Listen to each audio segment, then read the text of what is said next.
Benjamin a 9 ans et un emploi du temps digne d'un sportif de haut niveau. À cause d'une maladie génétique de la famille des leucodystrophies, il ne peut pas marcher, manger seul ou parler comme les enfants de son âge. Allez, fonce jusque là-bas. Dans cet institut d'éducation motrice, il s'entraîne chaque jour accompagné par des psychomotriciens, des ergothérapeutes, des orthophonistes et des kinésithérapeutes. Allez, pousse un peu sur tes genoux. Là. On va mettre tes chaussures orthopédiques et on va t'installer sur le verticalisateur. D'accord ? Allez, viens. L'objectif essentiel de la kinésithérapie pour Benjamin, c'est un objectif préventif. On se doit, en kinésithérapie, de prévenir toutes les déformations ostéo-articulaires lesquelles sont susceptibles d'intervenir au cours de l'évolution de la pathologie. Les professionnels savent le stimuler avec douceur pour l'encourager à faire travailler ses muscles et son équilibre. Benjamin est partant pour tout et toujours de bonne humeur. Il avance à son rythme et les progrès sont là. Il commence même à apprendre à lire. On a toujours des très bons retours quand on a des réunions avec l'équipe qui suit Benjamin. Et, on nous dit toujours que c'est un petit enfant qui est solaire, qui est agréable, qui est câlin. On n'a toujours que du positif à propos de Benjamin. Si le petit garçon semble si épanoui, c'est que le cercle familial est solide autour de lui.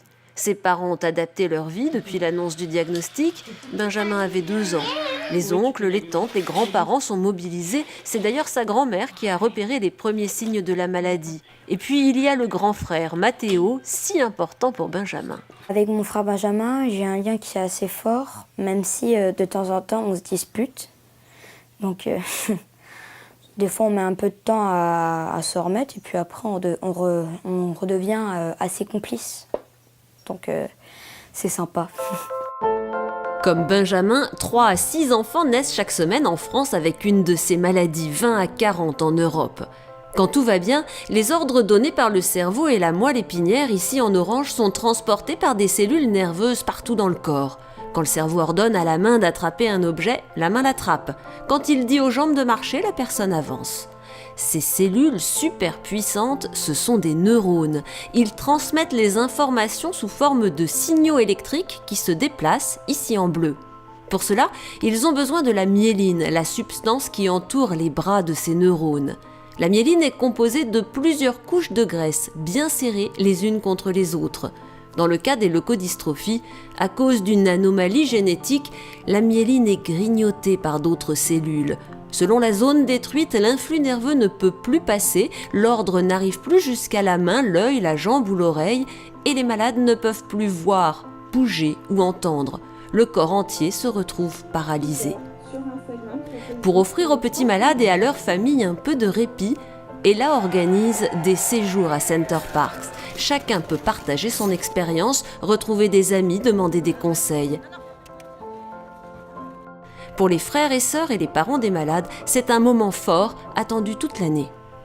J'aime venir à Center Parcs avec mon frère car on s'amuse, on fait des activités ensemble et ça nous permet aussi de se rapprocher plus qu'à la maison parce que c'est pas pareil.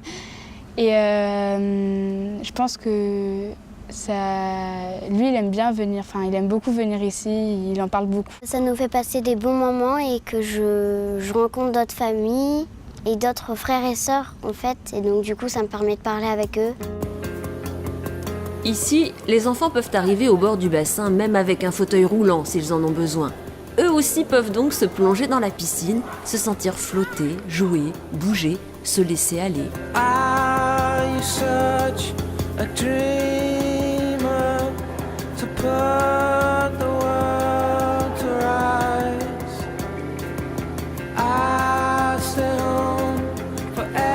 On est dans un environnement qui est extrêmement favorable à l'épanouissement personnel parce qu'il y a une question de sécurité, de liberté dans l'eau qu'on n'a pas ailleurs.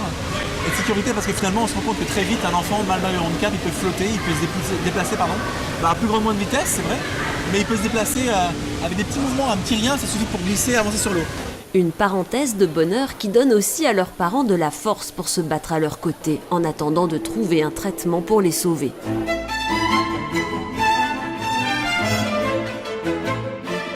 Ella est aujourd'hui le premier financeur privé de la recherche sur les leucodystrophies.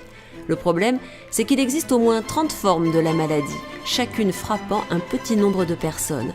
Alors cette année, Ella a eu une idée formidable, créer sur Internet une plateforme pour rassembler les malades quel que soit l'endroit où ils vivent.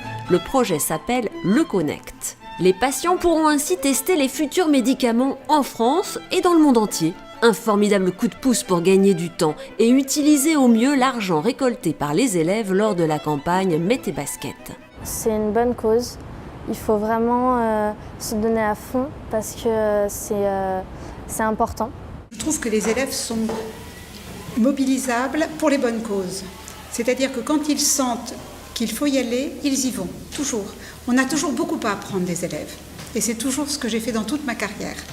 Je leur ai enseigné des choses et j'ai énormément appris d'eux. Cette campagne permet de véhiculer certaines valeurs. Les premières qui me viennent à l'esprit, c'est l'égalité, le respect, l'écoute. Louis se met à inventer des mondes où rien n'est impossible. Tu ne vas pas me laisser comme ça, avec ce goût d'inachevé, non ? Alors, virgule, pour faire plaisir au docteur Buren, virgule. Chaque année, ça commence par une dictée, un texte écrit pour Ella qui parle de la puissance de la solidarité. On va tous enfiler nos baskets et se mettre à courir pour toi. Demain, ces élèves seront des chercheurs, des médecins, des parents, des enseignants et ce seront les gens qui feront la société. C'est important de les sensibiliser à l'autre, à ceux qui sont différents, qui n'ont pas forcément les mêmes possibilités qu'eux, la même chance qu'eux, des personnes qui sont malades, qui sont dans la difficulté, de leur apprendre aussi à poser un regard sur le handicap qui ne soit pas un regard de peur ou un regard de méconnaissance. Je crois, et aujourd'hui ça m'en a encore plus convaincu, que les jeunes sont tout à fait capables de faire face à la réalité, de la comprendre et de mettre tous les moyens possibles pour combattre la maladie. On se sent moins seul et on se dit que peut-être avec toute cette mobilisation et ces jeunes qui sont un peu signe d'espoir pour les années à venir, on va arriver dans un futur plus ou moins proche à combattre ces maladies. Dans les écoles, les collèges, les lycées, les élèves chaussent leurs baskets et courent chaque année pour les enfants qui ne peuvent pas le faire. Pour Kenny par exemple, des milliers de pas sportifs et joyeux pour dire « on vous soutient, on ne vous oublie pas, on va vous aider à faire connaître la maladie ». La campagne Mets tes baskets et bas la maladie se veut avant tout un projet pédagogique pour sensibiliser les élèves à la maladie, au handicap, mais également des valeurs de solidarité, de partage, de citoyenneté. Et c'est également un moyen de collecter des fonds pour pouvoir mener à bien nos missions qui sont le financement de la recherche et l'accompagnement des familles touchées par une leucodystrophie. L'opération Mets tes baskets pour moi est fondamentale pour un établissement scolaire parce que ça va dans le sens de tout ce qu'on souhaite apporter aux élèves, non pas simplement dans l'aspect éducatif, mais dans l'aspect citoyenneté.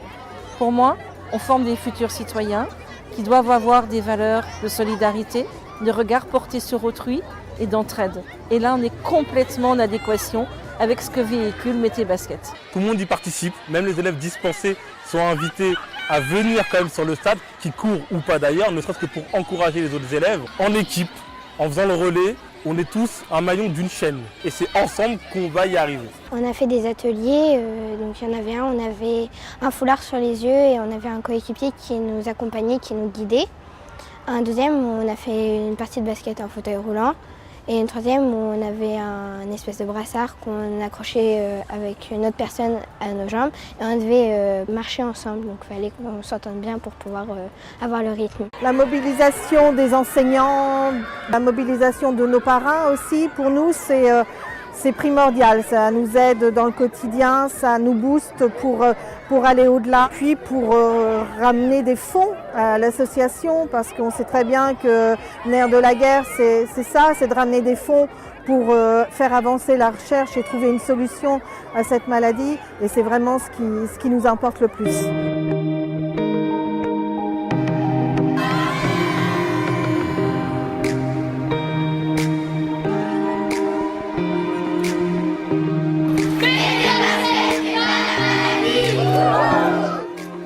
Chaque établissement scolaire désigne alors son représentant. Un élève qui se rendra à Paris au prix ambassadeur retrouver d'autres jeunes venus de toute la France.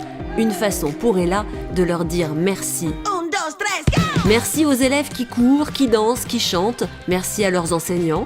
Merci aux parrains sportifs, aux artistes, aux écrivains. Merci aux salariés dans les entreprises. Merci aux chercheurs dans leurs laboratoires. Partout, la grande famille d'Ella est mobilisée pour soutenir la recherche et les familles, bien convaincue que chacun à son niveau peut faire quelque chose pour vaincre la maladie. Rejoignez la plus belle équipe du monde, celle qui veut battre les leucodystrophies. Participez à Mettez Baskets et bat la maladie.